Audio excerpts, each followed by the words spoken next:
Right now, as you're watching this video, there's a voice in your head. It's commenting on what I'm saying. Maybe it's agreeing, disagreeing, or thinking about what you'll eat for dinner.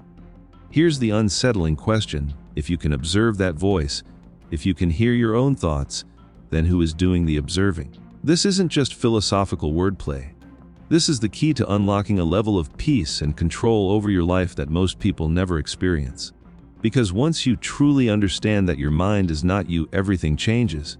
Let me take you back to a moment that happens to almost everyone. You're lying in bed at 3 in the morning, and your mind is racing. It's replaying an embarrassing moment from 5 years ago, worrying about tomorrow's meeting, and somehow also reminding you that you forgot to reply to that email. Your body is exhausted, but your mind won't stop. You tell yourself to sleep, but the thoughts keep coming. In that moment, there's a clear separation. There's the you who wants to sleep, and there's the mind that won't cooperate. This experience alone proves something profound: you are not your thoughts. Neuroscience has given us extraordinary insights into this phenomenon. Dr. Judd Brewer, a neuroscientist and psychiatrist at Brown University, has spent years studying the brain's default mode network. This is the network that becomes active when we're not focused on the outside world, and it's responsible for that constant internal chatter. His research shows that this network can become overactive, leading to anxiety, depression, and a feeling of being trapped in your own head. But here's what's fascinating. Brain imaging studies reveal that when people practice mindfulness and learn to observe their thoughts without identifying with them, different areas of the brain light up. The prefrontal cortex, associated with awareness and rational thinking, becomes more active. You're literally activating a different part of your brain, the part that can watch the mind rather than be controlled by it.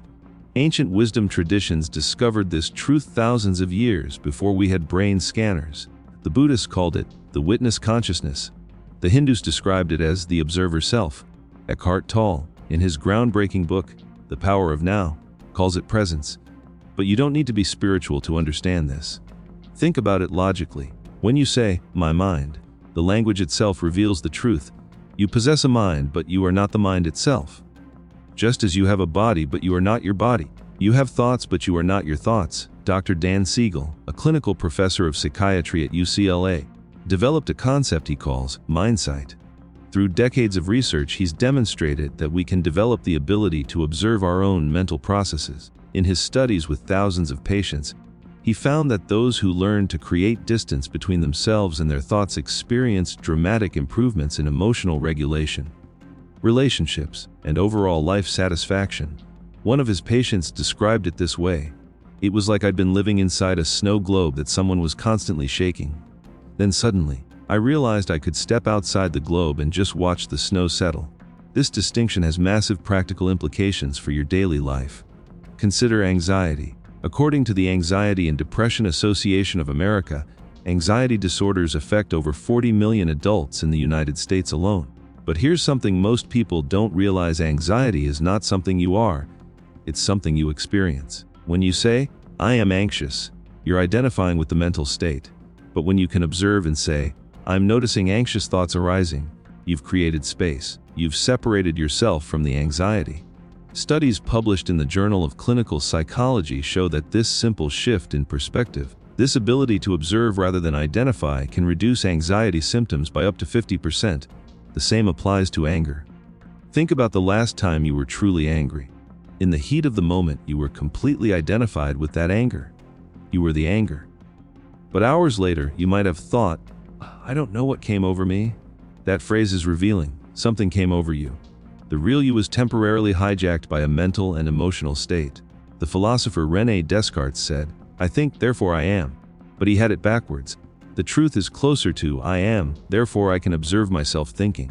Viktor Frankl, the Austrian psychiatrist who survived Nazi concentration camps, discovered this truth in the most extreme circumstances imaginable.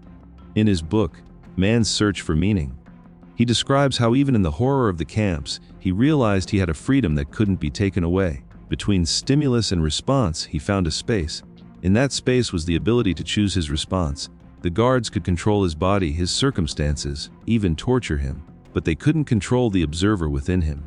He wrote that, "Everything can be taken from a man, but one thing, the last of the human freedoms: to choose one's attitude in any given set of circumstances. This wasn't just philosophy, it was survival.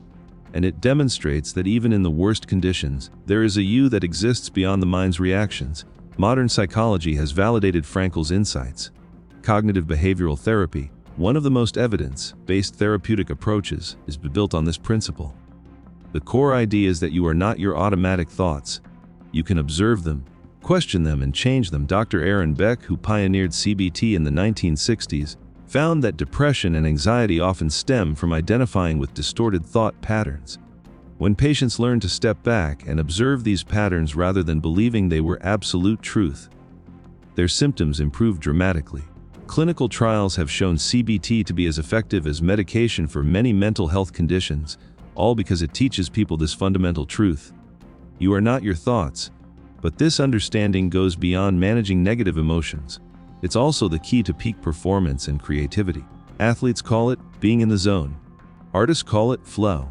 Psychologist Mihaly Csikszentmihalyi spent decades researching this state and found something remarkable. When people are performing at their absolute best, whether in sports, art, or work, they report a paradoxical experience. The self-conscious mind, the one that's usually narrating everything, disappears. There's action without the mental commentary. Olympic athletes describe making incredible plays and then saying, "I don't know how I did that. I wasn't thinking." They weren't identified with their mind in that moment. They were pure action, pure presence. So how do you cultivate this awareness in your own life? It starts with simple observation. Throughout your day, pause and notice your thoughts. You don't need to meditate for hours, though research shows that even 10 minutes of daily meditation can increase the brain's gray matter in areas associated with self-awareness. Just periodically ask yourself, what is my mind doing right now? Notice that there's a you asking the question and a mind being observed. This creates what psychologists call metacognition, thinking about thinking. And this ability is directly correlated with better decision-making, emotional intelligence, and life satisfaction. Pay attention to your internal language.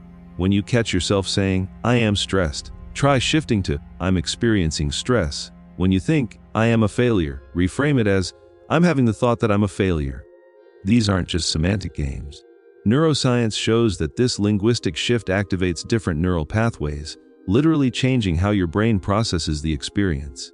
You move from identification to observation, from being trapped to being free. The implications of understanding that your mind is not you extend into every area of life. Relationships improve because you're no longer completely identified with your reactions during conflicts. Career decisions become clearer because you can observe your fears and desires without being ruled by them. Personal growth accelerates because you're no longer defending an identity you think you are. You're simply observing patterns that can be changed. This is perhaps the most liberating truth you can discover.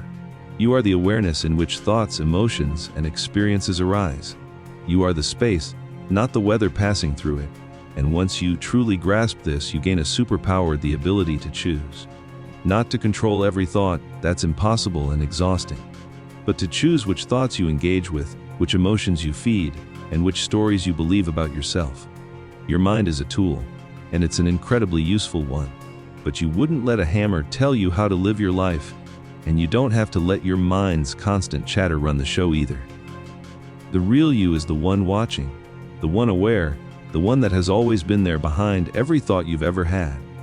If this perspective resonates with you, if you're ready to explore more life-changing insights about consciousness, personal growth, and living with greater freedom, then subscribe to this channel and hit that notification bell. Give this video a like if it sparked something in you, because your engagement helps us reach others who need to hear this message. Drop a comment below sharing your own experience with observing your thoughts. Let's build a community of people who are waking up to who they really are.